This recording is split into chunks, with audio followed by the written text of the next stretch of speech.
ओम नमः सिद्धेभ्यः। ओम नमः सिद्धेभ्यः। ओम नमः सिद्धेभ्यः।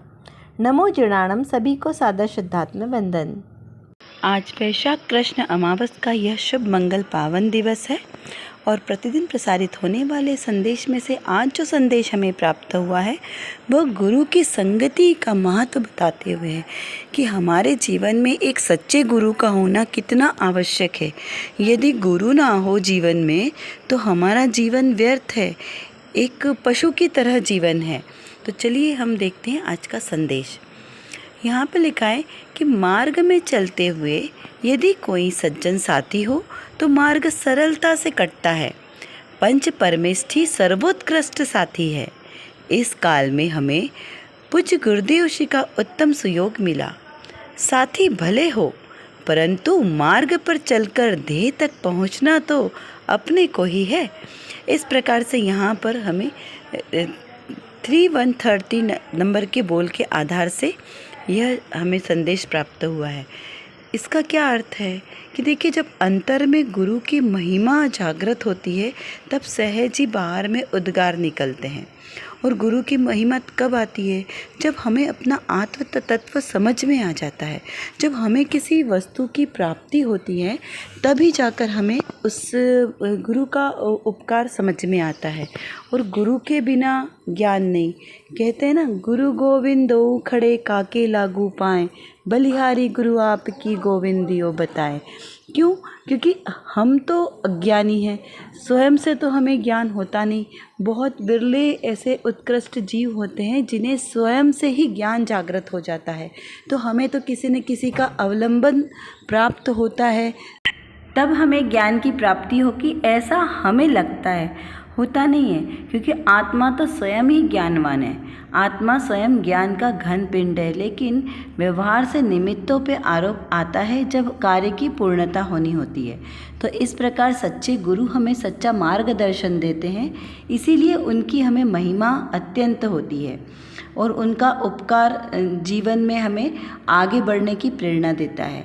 देखिए, यदि गुरु ना हो जीवन में तो हम दिशाहीन जीवन हो जाता है। तो व्यक्ति को दिशा निर्देश करने के लिए एक सच्चे गुरु का होना आवश्यक है। देखिए, यहाँ पर सच्चे गुरु की बात चल रही है, कुगुरु की बात नहीं चल रही है। यदि कुगुरु का आपने समागम किया, यदि आपको गुरु की पहचान करनी नहीं आई और कुगुरु का साथ हुआ तो कुगुरु उपल नाव के समान है। छडाला जी में कुगुरु को उपल नाव की उपमा दी है। उपल यानी पत्थर।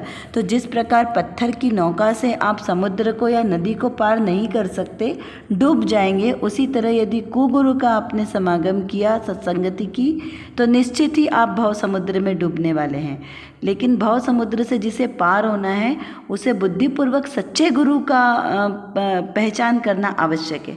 तो सच्चे गुरु का साथ हमें सारे ही संसार के संकल्प विकल्पों से दूर करके पारलौकिक ज्ञान को देने वाला है।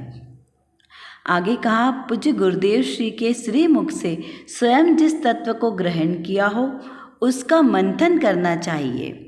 निवृत्ति काल में अपनी परिणति में रस आए ऐसी पुस्तकों का पठन करके अपनी लगन को जागृत रखना चाहिए।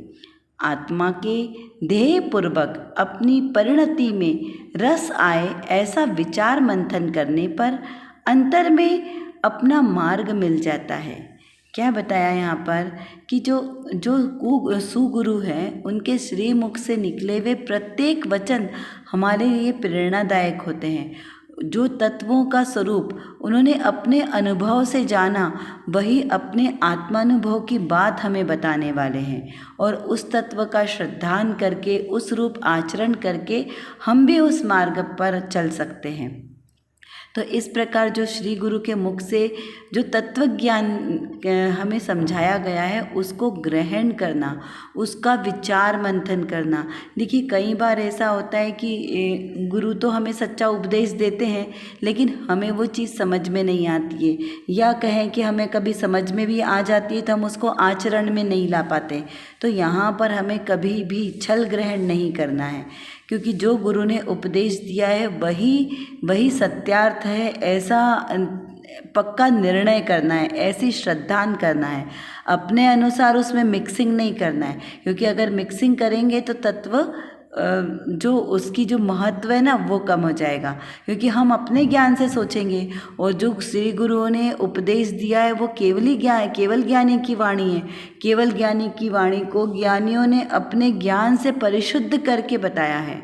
तो वहाँ पर अपने मन से कोई शब्द नहीं लगाना, जैसा सर्वज्ञ देव की वाणी में आया है उसको उसी अपेक्षा से समझना। देखिए सर्वज्ञ देव की वाणी तो नयातीत है, लेकिन जो आचार्यों ने उसे लिखा लिपिबद्ध किया वो नयों की भाषा में निबद्ध किया है।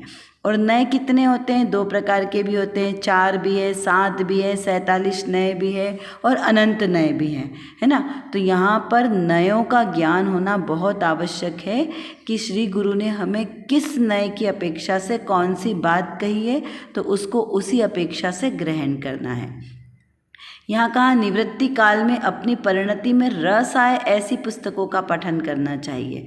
यानी जब आपके पास कोई और आवश्यक कार्य ना हो, श्रावक के षट आवश्यक है, षट आवश्यक आपने पालन किए, उसके बाद भी यदि आपके पास कोई समय हो तो आपको क्या करना है, तो उसमें आपको अच्छे शास्त्र स्वाध्याय करना है।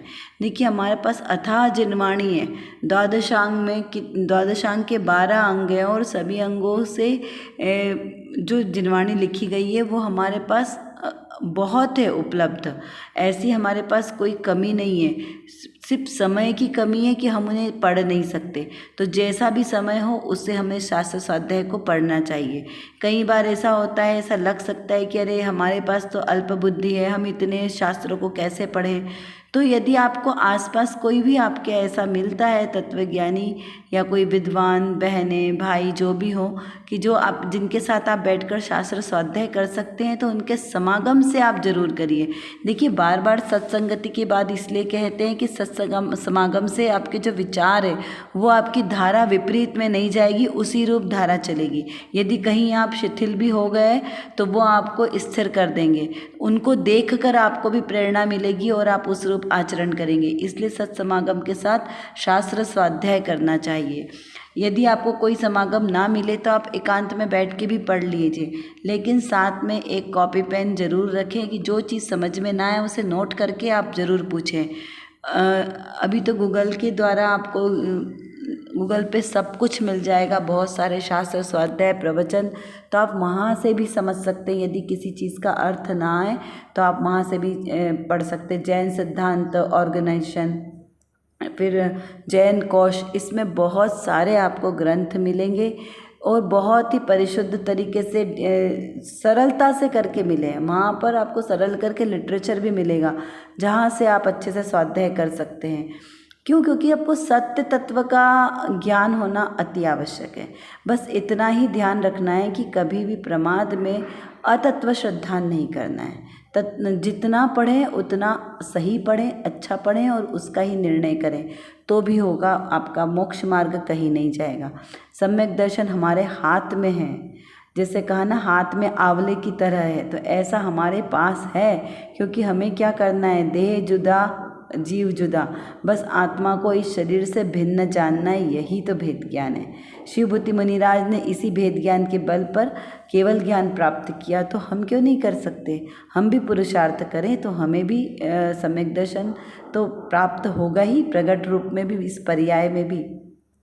तो ऐसे मन को शुभित ना करें और उत्साहपूर्वक जिन शासन के जिन तत्व को समझने का प्रयास करते रहें, सत्समागम अवश्य करें। चलिए अब देखते हैं रत्नकणिका में आज कौन सा प्रश्न हमारे ज्ञान को परिशुद्ध करेगा। यहाँ पर लिखा है कि सच्चे देव शास्त्र गुरु को मानने में तो सम्यक दर्शन तो हो ही जाएगा ना। देखिए क्या बात कही कि सम्यक दर्शन की हम बात कर रहे हैं, सम्यक दर्शन तो हमारे हाथ में है, तो हम तो सच्चे देव शास्त्र गुरु को ही मानते हैं, बीतरागी, क्योंकि हम जैन हैं। तो क्या इसको मानने से हमें सम्यक दर्शन प्राप्त हो जाएगा? तो यहाँ पर पूज्य गुरुदेव श्री कहते हैं कि जब सच्चे देव शास्त्र गुरु की पहचान कर उनके लिए तन मन से समर्पण करें, अर्पण करने की भावना आ जाए और श्री गुरु कुदेवादि में प्रवृत्ति ना हो, तब ग्रहित मिथ्यात्व छूटता है। और जब उसे आत्मा की ऐसी श्रद्धा हो जाए कि देव शास्त्र के प्रति होने वाला राग भी पुण्य बंध का कारण है, वह आत्मा का स्वरूप नहीं है, तब अग्रहित मिथ्यात्व भी छूट जाता है। और अनादि के अग्रहित मिथ्यात्व के छूटने पर ही जिनेंद्र भगवान का सच्चा भक्त होता है, सच्चा जैनपना प्रकट होता है और यही सम्यक दर्शन की शुरुआत है। क्या कहा यहाँ पे? सबसे बड़ा पाप मिथ्यात्व, सब पापों का बाप मिथ्यात्व। मिथ्यात्व यानी उल्टी मान्यता, विपरीत श्रद्धा, विपरीताभिनिवेश सहित ज्ञान, उसे मिथ्यात्व कहा है। अब विपरीत ज्ञान मतलब क्या समझना कि जो ज्ञान है, ज्ञान तो ज्ञान ही होता है, ज्ञान कभी विपरीत नहीं होता, लेकिन जब हम उसको विपरीत रूप में मानते हैं तब वो ज्ञान मिथ्या कहलाता है। क्या कहा कि ज्ञान मिथ्या नहीं होता, लेकिन हम जब जैसा वस्तु का स्वरूप है वैसा ना मानकर उसका विपरीत मानते हैं तब वो मिथ्यात्व नाम पाता है। जैसे उदाहरण के लिए हमारे सामने जो दीवार है वो वाइट कलर की है, तो हमने उसे वाइट रंग की दीवार को क्या माना? वाइट रंग की दीवार है, तो वाइट को वाइट रंग की दीवार मानना ये तो सम्यक श्रद्धान हुआ। लेकिन हमने उस वाइट रंग की दीवार को हमने माना कि ये पीला कलर है, पीले रंग की दीवार है, तो ये विपरीत श्रद्धान हुआ ना। ये विपरीत क्यों? क्योंकि सूरज की रोशनी से हमें वो दीवार कैसे दिख रही है?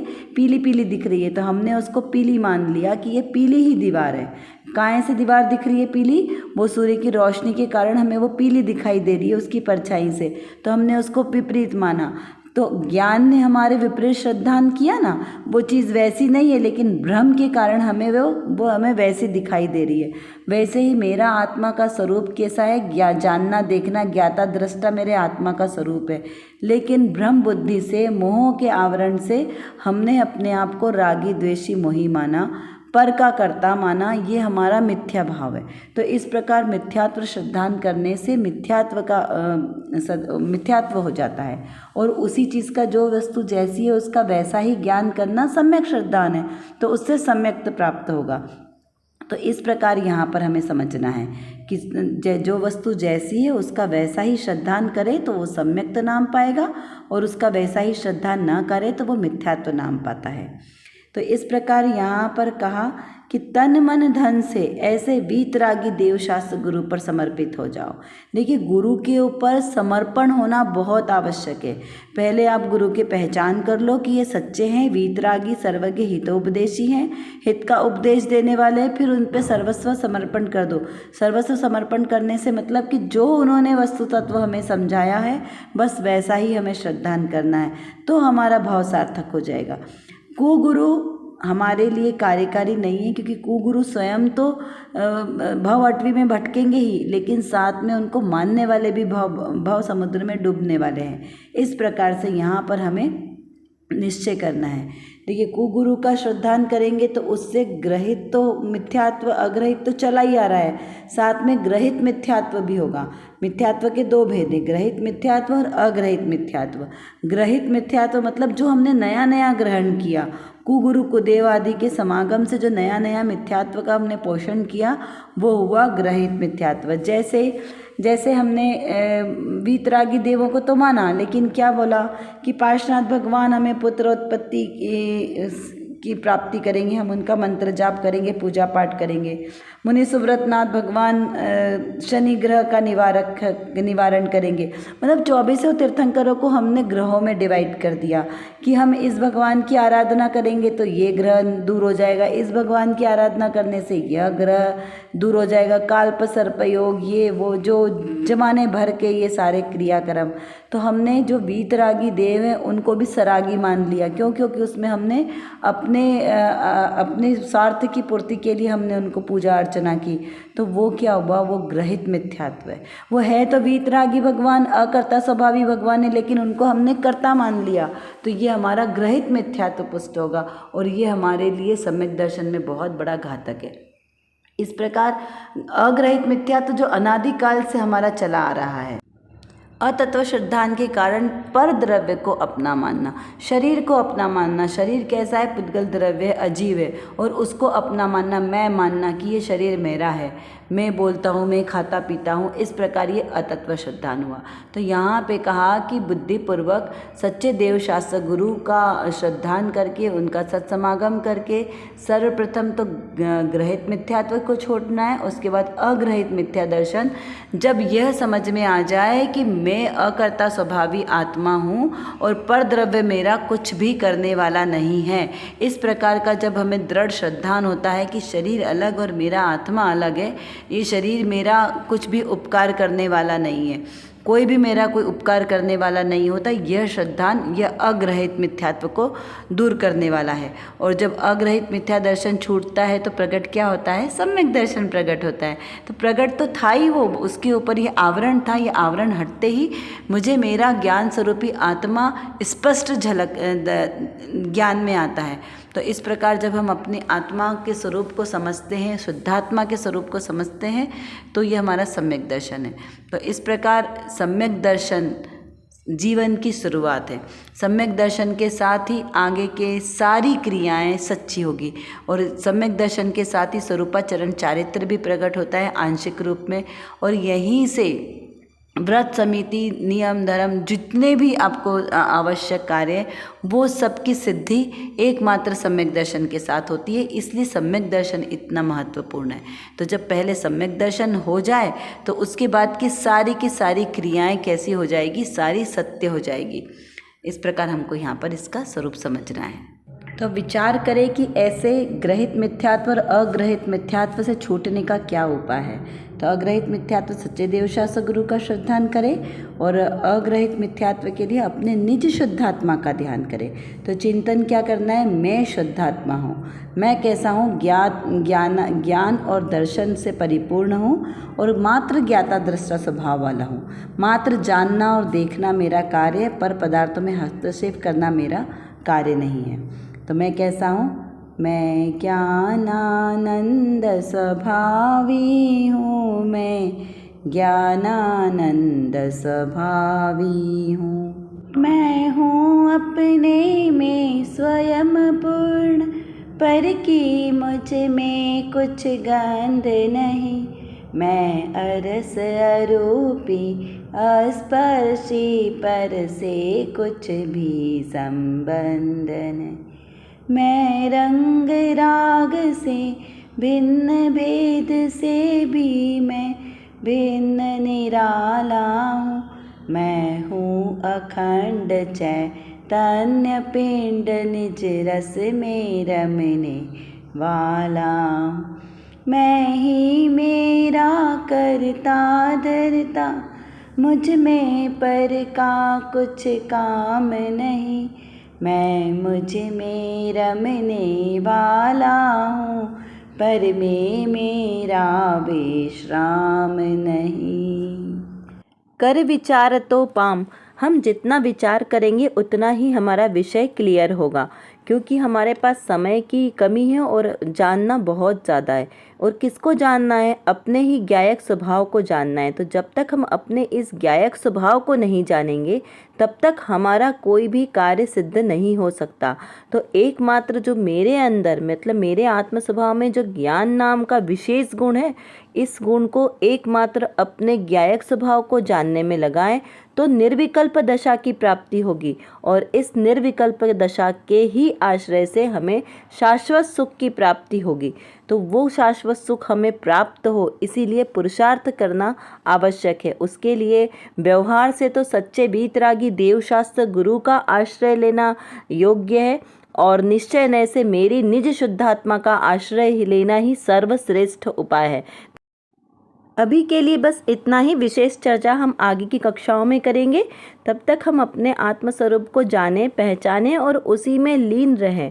इसी विशेष मंगल भावना के साथ आप सभी को सादर जय जिनेंद्र।